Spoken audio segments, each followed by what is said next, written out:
this is the regular size traveler's notebook from Traveler's Company, which I know is a bit confusing, but the brand name is Traveler's Company, and this is what you call a traveler's notebook.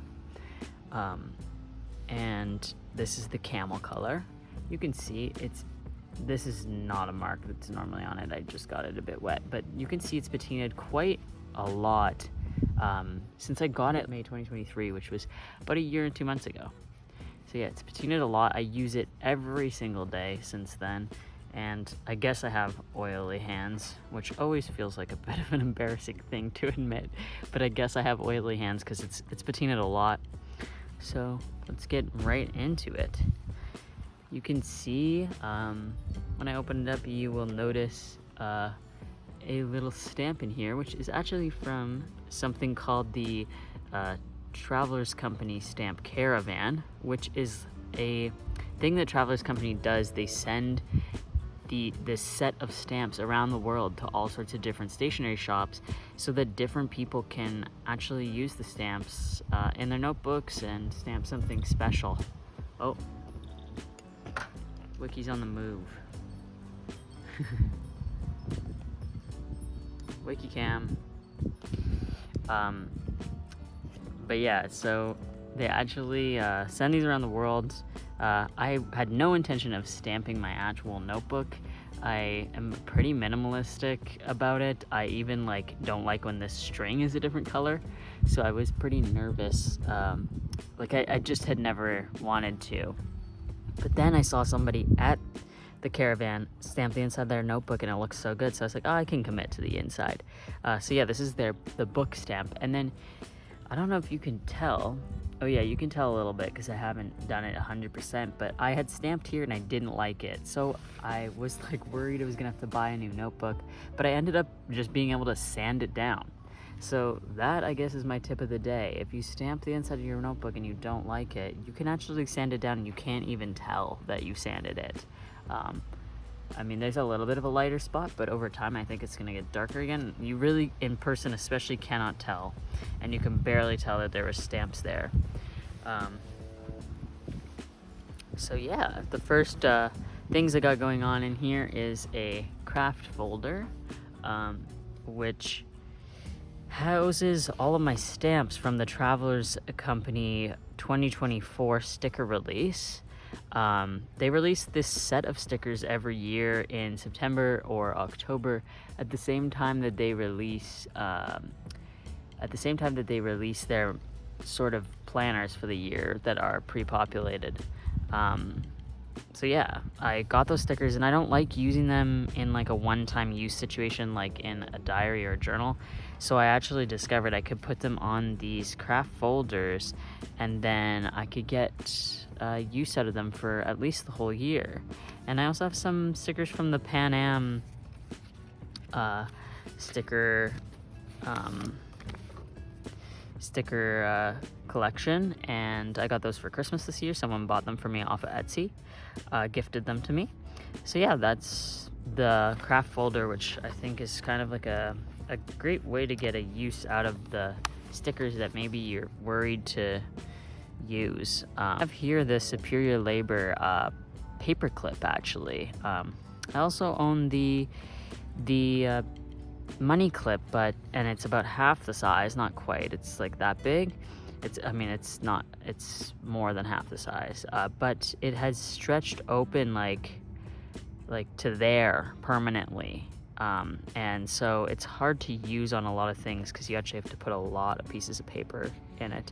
But I still do use it for certain things. But in my traveler's notebook, I keep that one there.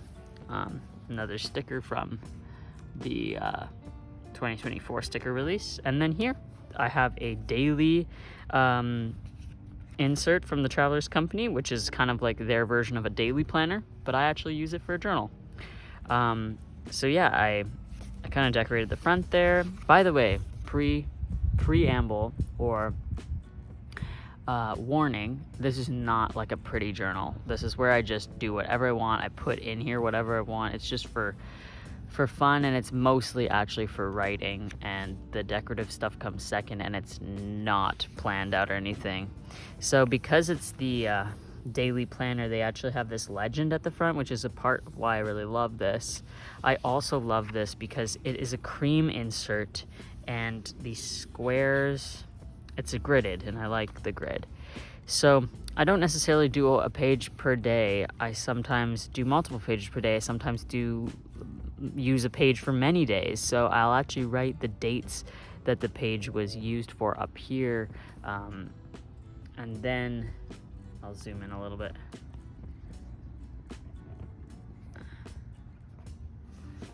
I'll write the dates up here, and then in here I'll check off the days of the week that I had done this entry on.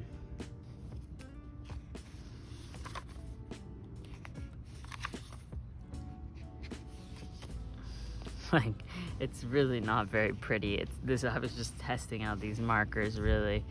So I was using this pen in there, which is a Uniball 1 insert into the Superior Labor ballpoint or rollerball pen, but I put a Uniball 1 refill in there, and it works like amazing. It's beautiful, and I use that for everything else, all my daily writing. But I got a new fountain pen recently that I love, the Kaweco Special in brass, and it's in a fine point, and it has Faber-Castell olive green ink, and that's what you're seeing here, and some Audubon stickers. So yeah, that's how I do my journaling, my general journaling, and then yeah, we move on to my weight tracker, where I've been tracking my weight in this Rotor-Faden calendar for the whole year, and I really like these things for tracking because they fit in the Traveler's Notebook really well, and they also fit in Hobonichi weeks as well, but you have to cut off just a little bit at the bottom. We make it to my planner, which is the weekly memo. I typically have been drawn toward the undated one because if I mess up a weekly spread, I can just move on to the next page and try again. I do some tracking in these in this part of the planner where I'm just tracking my VO2 max levels, because Apple is telling me, my Apple Watch is telling me I have terrible cardiovascular health. So that is you know, a hit to the heart. Yeah, this is what a weekly spread looks like for me. Some weeks it doesn't get filled out. This week I was actually having a family emergency, so that explains that. But yeah, I'll go through this a little bit with you guys. So here I track my reading. It's maybe not the most efficient way to track reading because I've kind of predetermined how many books I can read each day, and there's no room for kind of more than 3. I can read anywhere between 0 and 4, or maybe more depending on the day, and that's including audiobooks. But yeah, this is just where I track my reading. So yesterday on Monday, you can see I read Monday, Tuesday, Wednesday, Thursday, going down to Sunday. I read 2 books. I haven't read anything yet today.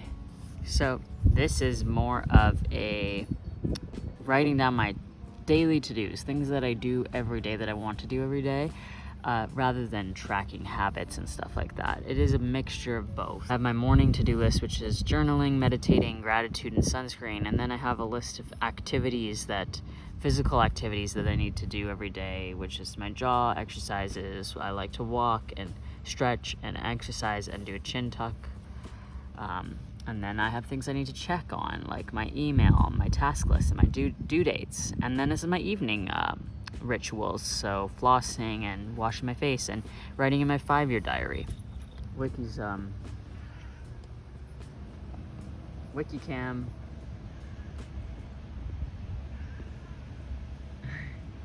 That is my 17-year-old tortoiseshell cat, who I adopted at the age of 10. She's been with us for 7 years, and she is the most precious and sassy, fun-loving girl. Sorry, she kind of scared me when she She was laying down and then she suddenly hopped up, and she's not an outdoor cat, so I've got to keep my eye on her. These aren't so much to-do lists as they are extra things I'm tracking. Making sure I'm getting my 2 liters of water and watering the garden and trying to do a no spend and stuff like that. And then if you zoom out a bit, you'll see here I actually do my appointments. This is kind of like more like things I have to be at, like the schedule, and then here I'll write my schoolwork I need to do and my to-do lists, items that I want to get done that day. And then these spreads, they vary from week to week, and I'll actually show you some of my past spreads in a minute here. But depending on how much I fill up, I like to put quotes in that fill up the rest, because I really enjoy this sort of full look. I think it is pleasing to my eye. And then here, these are transfer stickers from Midori. Another craft folder back here that I was able to stamp at the caravan. So I really enjoy the back here at the books. I just think it looks so lovely. But yeah, I was able to do this at the caravan. And then in here I keep some notes, sort of note cards and things I can write to my fiance. And then I have another daily insert, which houses more logistical things, like my task list. I like to track my walks here, even though I have it all on my activity app. I just like to write it down. Like, I like to be involved in that way, and same with my bike rides.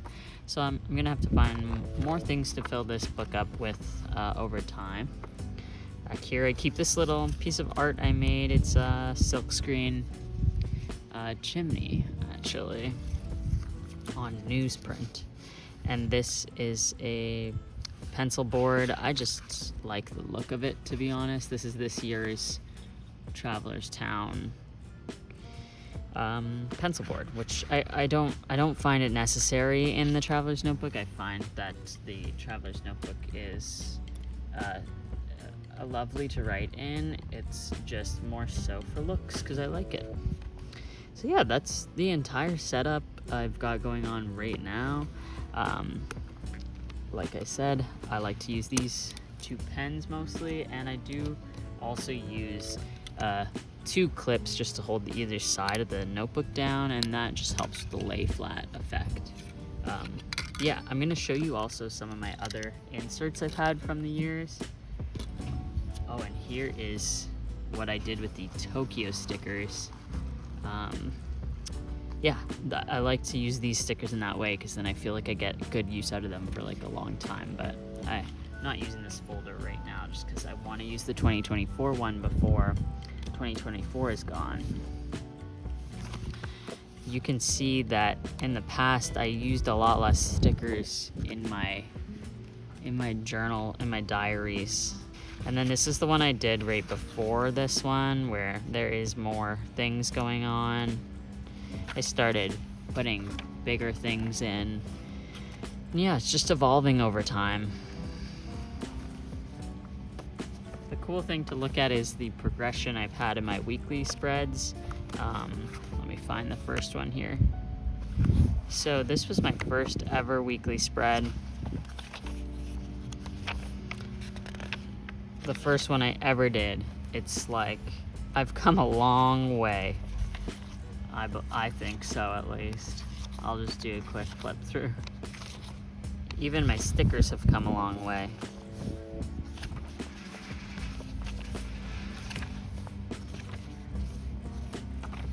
And at the end of this book, you start to see some spreads that I actually really enjoy. Like, I like this one. I'm starting to like this one, and I like this one. And they actually are starting to shape more into what I do now.